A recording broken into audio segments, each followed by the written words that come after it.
So, ayan, hello mga ubeng, magandang araw sa inyo. Ayan, kami po ay nagbabalik. Ayan, kami po ay humihingi ng paumanhin kung bakit kami po ay hindi nakakapag-upload dito po sa aming YouTube channel. Ayan, ang dahilan po kasi ay medyo nag-focus po muna kami sa Facebook. Ayan, kasi kung napansin ko po sa Facebook, April lang po ako nag-start mag-reels sa Facebook. And pagka isang buwan, sumahod na po agad kami. So, napakabilis. Kumbaga, nagulat po ako na ganun palang kabilis na pwede kang sumahod sa Facebook. Unlike sa YouTube, bago po kami makasahod, inaabot ng ilang buwan. Naabot ng 4 months, 5 months, minsan nga 6 months pa. Kasi alam naman po natin na di po ba, pag hindi natin na-reach yung $100, hindi tayo sasahod sa YouTube. Sa Facebook po, kumbaga, kahit maiksi lang yung video mo, at basta maganda yung views, mataas yung views, mabilis pong kumita. And ganun din, minimum din na $100, pero mas mabilis po siya. So ngayon, medyo paunti-unti lang po yung naipopost namin sa YouTube, kung makita nyo. At yun nga po ang dahilan kasi medyo nagpo-focus po kami sa pagre-reels ngayon. Pero wag po kayo mag-alala, hindi po namin pababayaan itong aming YouTube channel na to.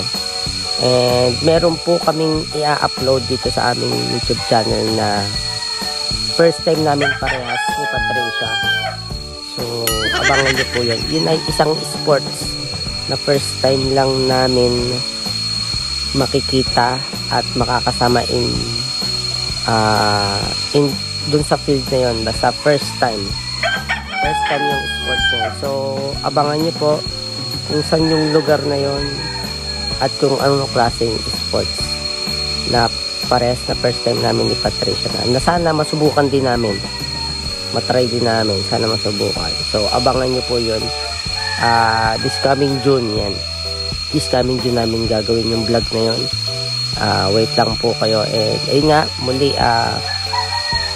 paumanhin po kung hindi po kami nakakapag-upload dito sa aming YouTube.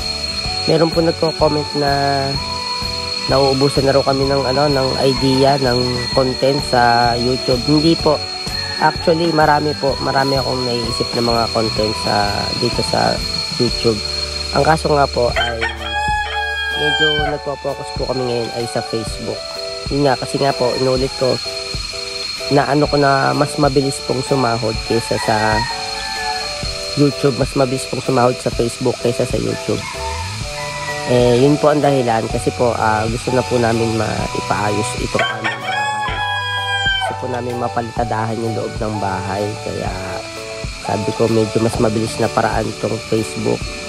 At yung isang vlogger na kaibigan ko lang din ang nagbanggit nun, si 6ix9ine, kung kilala niyo si 6ix9ine. So doon ako nainganyo mag-reels, ayan, mag-Facebook. So yun nga, April lang kami nag-start mag-Facebook, and then itong May, nakasahod na agad kami.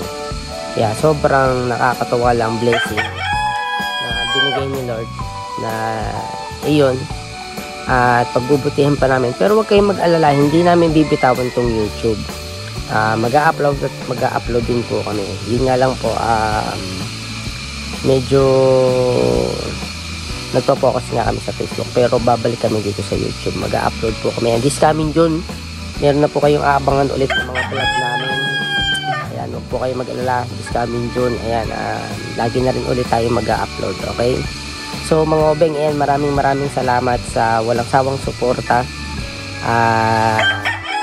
Lagi pa rin kayo nandyan na nag-aabang sa aming mga vlog. So please support pa rin po nyo po kami. Magbabalik tayo dito sa YouTube. Magpo-post tayo na magpo-post. Okay guys, so see you on next vlog guys. Maraming salamat sa suporta at sa pag-unawa. Thank you. God bless po.